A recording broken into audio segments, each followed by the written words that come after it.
تو وزیر اعظم صاحب سے درخواست ہے کہ حافظ صاحب کی طرف بھی توجہ دیں۔ اس کے ہاتھ میں ڈنڈا تو نہیں ہے، کیونکہ جس کے ہاتھ میں ڈنڈا ہوتا ہے اس حافظ کی طرف آپ توجہ دیتے ہیں۔ یہ بیچارہ چھوٹا حافظ ہے، حافظ ابو بکر چھوٹا سا بچہ ہے جس نے ایران اور عراق میں تلاوت کے مقابلے میں، قرأت کے مقابلے میں ایک جگہ پہلی اور ایک جگہ دوسری پوزیشن حاصل کی پوری دنیا میں، جس میں بہت سے بچوں نے حصہ لیا، اور یہ پاکستان کا قابل ترین بچہ جس نے یہ پہلی پوزیشن حاصل کی ہے۔ لیکن نہ یہ کوئی میڈیا پہ اتنی خبر پھیلی، نہ وزیر اعظم صاحب نے اس پہ توجہ دی۔ ہاں، ایک ننھے ولاگر جو تھے شیراز، اس کو بڑی توجہ ملی، بلکہ وزیر اعظم نے اپنی کرسی پہ بھی ان کو بٹھایا۔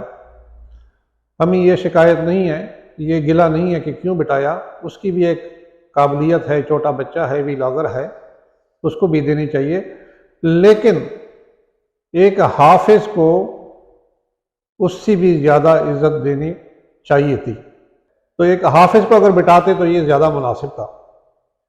دوسری بات یہ ہے کہ آپ کی ترجیحات اس سے معلوم ہوتی ہیں کہ آپ ملک کو کس طرف لے کے جانا چاہتے ہیں، نوجوانوں کو، بچوں کو آپ کیا ترغیب دے رہے ہیں کہ آپ ویلاگنگ کریں، ٹک ٹاکر بنیں، تو آپ کو اتنی عزت مل سکتی ہے کہ آپ وزیر اعظم کی کرسی پہ بیٹھ سکتے ہیں۔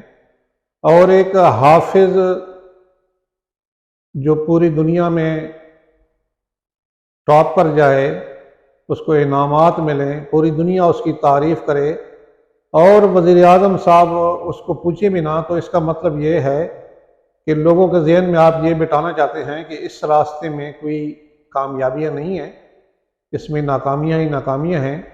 کامیابی اگر آپ نے حاصل کرنی ہے تو آپ کو سوشل میڈیا میں ترقی کرنی ہوگی، ویلاگنگ کرنی ہوگی، ٹک ٹاکر بننا ہوگا، تب آپ کو ہم عزت بھی دیں گے، ترقی بھی دیں گے، مال بھی دیں گے، اور پوری میڈیا میں اس کی مشہوری بھی ہوگی۔ تو وزیر اعظم صاحب سے درخواست ہے کہ حافظ صاحب کی طرف بھی توجہ دیں۔ اس کے ہاتھ میں ڈنڈا تو نہیں ہے، کیونکہ جس کے ہاتھ میں ڈنڈا ہوتا ہے اس حافظ کی طرف آپ توجہ دیتے ہیں۔ یہ بیچارہ چھوٹا حافظ ہے، یہ بھی، اس کا بھی حق بنتا ہے کہ آپ اس کی طرف توجہ دیں خصوصی، کیونکہ ہمارے ملک کا اس نے نام روشن کیا ہے۔ تو آپ سے درخواست ہے کہ اس کو بلائیں اپنے پاس اور اس کو انعامات سے نوازیں، اور یہ کام تو پہلے کرنا چاہیے خود آپ کو، انتہائی ضروری ہے، تاکہ آپ کی ترجیحات معلوم ہو کہ آپ نسل کو کس طرف لے کے جانا چاہتے ہیں، نسل کو کیا پیغام دینا چاہتے ہیں۔ تو حافظ ابو بکر تو ہمارے سر کا تاج ہیں، پورے ملک کا نام اس نے روشن کیا ہے۔ یا تو یہ کرسی آپ کی اس قابل نہیں ہے کہ اس پہ کسی حافظ کو بٹھایا جائے، یہ بات ہو سکتی ہے۔ جب ویلاگر بیٹھ سکتا ہے تو حافظ کیوں نہیں بیٹھ سکتا؟